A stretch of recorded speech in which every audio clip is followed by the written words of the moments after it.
ओम साईराम. मित्रांनो, शिर्डीचे साईबाबा हे केवळ एक संत नव्हते, तर ते करोडो भक्तांचे श्रद्धास्थान आहेत. जेव्हा आपण बाबांच्या दरबारात जातो किंवा घरी त्यांची पूजा करतो, तेव्हा आपल्या मनात एक प्रश्न नक्की येतो की माझ्या साईबाबांना कोणता नैवेद्य सर्वात जास्त आवडत असेल, मी बाबांसाठी काय अर्पण करू. आजच्या या व्हिडिओमध्ये आपण जाणून घेणार आहोत की संपूर्ण विश्वाचा भार वाहणाऱ्या या दयाळू फकीराला नेमका कोणता नैवेद्य सर्वात प्रिय आहे. हा व्हिडिओ शेवटपर्यंत नक्की बघा, कारण शेवटी आम्ही बाबांच्या आवडीचा असा एक नैवेद्य सांगणार आहोत, जो तुमच्याकडे काहीही नसले तरी तुम्ही बाबांना देऊ शकता आणि बाबा तो अत्यंत आनंदाने स्वीकारतात. मित्रांनो, साईबाबांचे संपूर्ण आयुष्य अतिशय साधे होते. ते स्वतः एका मोडक्या मशिदीत म्हणजेच द्वारकामाईमध्ये राहत असत आणि रोज भिक्षा मागून आपले पोट भरत असत.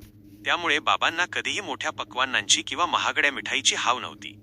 बाबांना सर्वात जास्त काय आवडत असेल तर ती म्हणजे अतिशय साधी ज्वारी बाजरीची भाकरी आणि पिठलं किंवा कांदा. बाईजाबाई नावाच्या त्यांच्या निस्सीम भक्त रोज बाबांसाठी जंगलात भाकरी घेऊन जात असत आणि बाबा अतिशय तृप्ततेने ती भाकरी खायचे. आजही शिर्डीत द्वारकामाईमध्ये बाबांना दुपारच्या वेळी भाकरी आणि पिठल्याचा नैवेद्य आवर्जून दाखवला जातो. याशिवाय मुगाची खिचडी हा देखील बाबांचा अत्यंत आवडीचा प्रसाद मानला जातो. द्वारकामाईमध्ये बाबा स्वतः आपल्या हाताने मोठ्या हंडीत अन्न शिजवायचे. त्यामध्ये ते डाळ, तांदूळ आणि भाज्या एकत्र करून खिचडी बनवायचे आणि स्वतः खाण्यापूर्वी ती गरीब आणि गरजू लोकांना वाटायचे. जर तुम्हाला बाबांना काही गोड अर्पण करायचे असेल तर रव्याचा मौसूद शिरा, शुद्ध खवा किंवा दुधापासून बनवलेले पांढरे पेढे आणि खडीसाखर देखील बाबांना खूप प्रिय आहे. पण मित्रांनो, साई चरित्रात बाबांनी एका गोष्टीवर सर्वात जास्त भर दिला आहे, तो म्हणजे भक्ताचा भाव.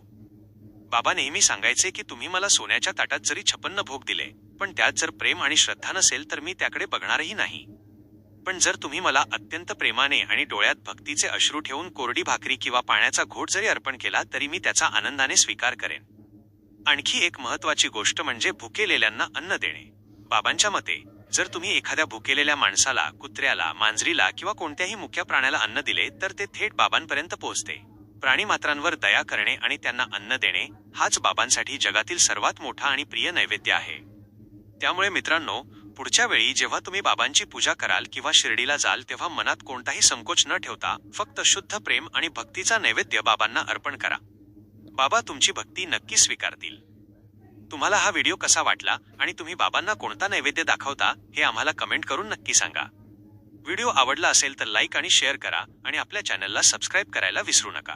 चला तर मग एकत्र मिळून म्हणूया, अनंत कोटी ब्रह्मांड नायक राजाधिराज योगीराज परब्रह्मश्री सच्चिदानंद सद्गुरु साईनाथ महाराज की जय. ओम साईराम.